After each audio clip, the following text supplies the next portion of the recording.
All right, guys, welcome back to the Janus Project. We are continuing our series on abortion. Last time we were talking about this passages in Genesis and Exodus and the other places where you can find this idea that life begins before birth, or at least is strongly implied. And then last time we looked at that verse that talked about two men fighting, and if they hit a woman and she gives birth prematurely, what do you do about it? And so people use that as an excuse of saying, "Well, look at that. I mean, she's not getting they're not getting the death penalty, so it must not have been a life." But the wording there is talking about a premature birth. So I want you to notice those things. I want you to understand, look at the Bible in its own context. Here's the next one. This is a weird one. All right, so we might have to take more than a week on this one. I want you to dig into this issue. Pay attention to what it says. Pay attention to what it doesn't say. But we are in Numbers chapter 5. Numbers chapter 5, look at verses 11 through 31.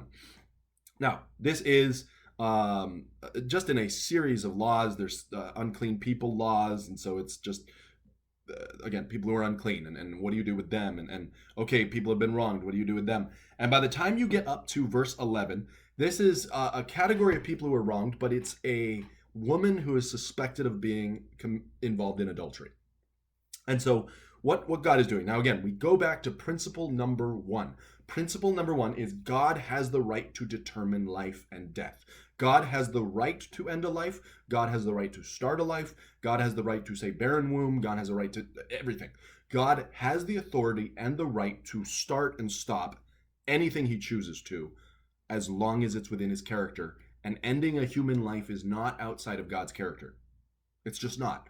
And so you can find that unpleasant, you can dislike that all you want, but again, as long as you defend an abortion doctor's right to kill the unborn child, you have no right to talk when it comes to God having the right to end a life.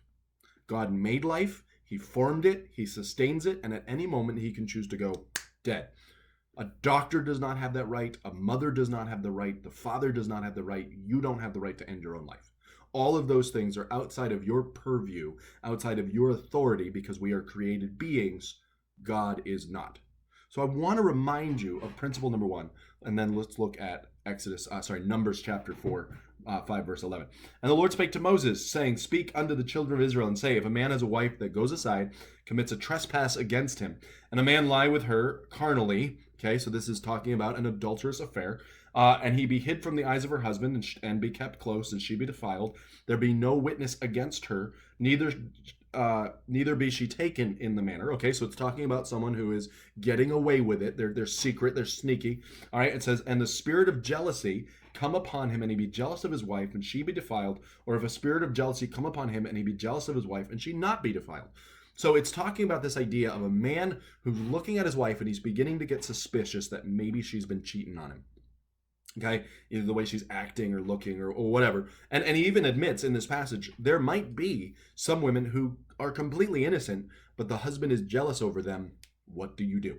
Right? It says, Then shall the man bring his wife unto the priest, and he shall bring her offering for her, a tenth part of an ephah of barley meal, and he shall pour no oil upon it, nor put frankincense thereon. For it is an offering of jealousy, an offering of memorial, bringing iniquity to remembrance. So this is a special ceremony that they are setting up to get an answer from the Lord. This doesn't work anymore, okay? In the Old Testament, there were ways you could inquire of the Lord on things, that he set up rituals, he set up ceremonies, even things like the Urim and the Thummim. There were this special breastplate the priests would wear. They would cast lots. They would do all sorts of things. And that was a way to get God to give them answers. This is a way to get an answer from God that no longer works. So why they even keep bringing this up is simply to cast aspersions on God's character. Now again, principle number one of abortion is God has the right. God has the right to end a life. Now look what happens. It says, Now the priest shall bring her near and set her before the Lord, and the priest shall take the holy water in an earthen vessel, and of the dust of the floor of the tabernacle, and the priest shall take, put it in the water, and the priest shall set the woman before the Lord, and uncover the woman's head, and put offering of memorial in her hands, which is the jealousy offering, and the priest shall have in his hand the bitter water that causeth the curse. And the priest shall charge her by an oath, and say unto the woman, If no man have lain with thee, and if thou hast not gone aside to uncleanness to another instead of thy husband, be thou free from the bitter water that causeth the curse. But if thou hast gone aside to another instead of thy husband, if thou hast been defiled, and some other man have lain with thee beside thy husband, then the priest shall charge the woman with an oath of cursing, and the priest shall say unto the woman, the Lord make thee a curse and an oath among thy people. Then the Lord shall make thy thigh to rot, and thy belly to swell. Does that sound like any normal liquid that could cause your thigh to rot and your belly to swell?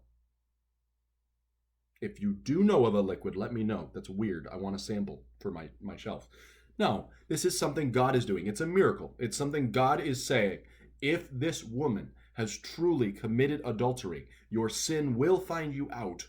If you drink this water, I'm going to do a miracle that no one can confuse, and it's going to cause your thigh to rot and your belly to swell. And the water that causeth the curse shall go into thy bowels, make thy belly to swell, and thy thigh to rot, and the woman shall say, Amen, Amen. And so she's, okay, so here's the situation. You have a woman who either is guilty or not guilty. In both situations, they are saying, good, let it be so. They're trying to cover up their sin, or completely innocent. And God says, I know your heart. I know what's going on. I know what you've done. In the case of the guilty woman, you will receive a punishment. In case of the innocent woman, I'm going to let you off. Nothing's going to happen. And so that's what you got here. And the priest shall write these curses in a book, and he shall blot them out with bitter water. And he shall cause the woman to drink the bitter water that causeth the curse, and the water that causeth the curse shall enter into her and become bitter. And the priest shall take the jealousy offering out of the woman's hand, and shall wave the offering before the Lord, and offer it upon the altar. And the priest shall take a handful of the offering, even the memorial thereof, and burn it upon the altar, and afterwards shall cause the woman to drink the water. And when he hath made her to drink the water, and it shall come to pass that if she be defiled, and have done trespass against her husband, the water that causeth the curse shall enter into her, and become bitter, and her belly shall swell, and her thigh shall rot, and the woman shall be a curse among her people.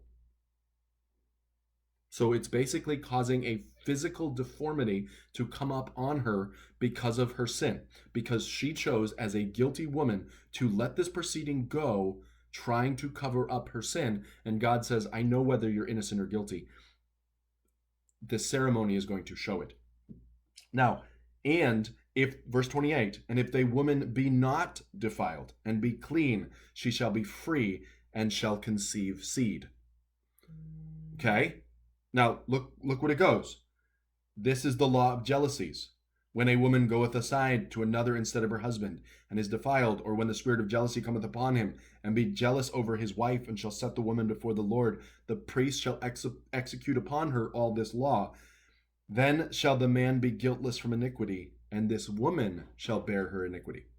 Let me ask you, in that whole passage, where on earth did it say there was going to be an abortion? Where did it say that she was pregnant? Where did it say that she was going to lose the child that was in her womb?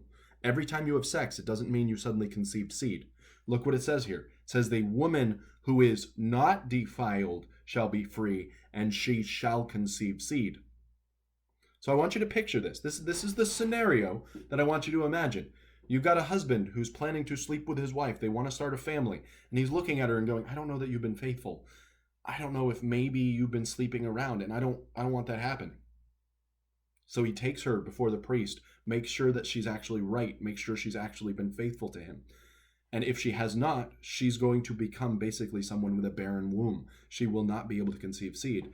Whereas the woman who is innocent and the husband has been jealous over her with no reason, she's going to be able to conceive seed. And that's why they looked at a barren womb as a judgment from the Lord. It wasn't always a judgment from the Lord. But here's a woman who has committed adultery, and God's saying, you're not going to be able to conceive seed. You're not going to be able to have kids. And that is a curse. That is a condemnation. That is a shameful thing in that culture. So as you see, this is not talking about committing abortion. It's talking about a woman who her belly will swat, her belly will swell, her thigh will rot, and she will be a shame and a curse among her people. But if she's innocent, nothing will happen, and she'll be able to have kids. Now, let's play devil's advocate here. And let's say this cursed woman actually does lose. Let's say she is pregnant. The passage doesn't say that, but let's say she is. Does God have the right to do that? Yep. God has the right to do that. God is God. He has the authority and the permission from himself to do these things. Don't be so caught up in the idea of, oh, how could God possibly take a life? He is God. He has that authority. So that's what I want to leave you with. Read the passages carefully, and you'll see they don't say what these skeptics think they're saying. Guys, I hope you've enjoyed this content. Please like and subscribe. Share this video with a friend who you have had this discussion with, and look at these texts. Read them for yourself. Don't believe the hype. Don't get caught up in this. All right? This is very clear. It's something that doesn't happen anymore, but it's a ceremony to say whether a woman has been faithful or not.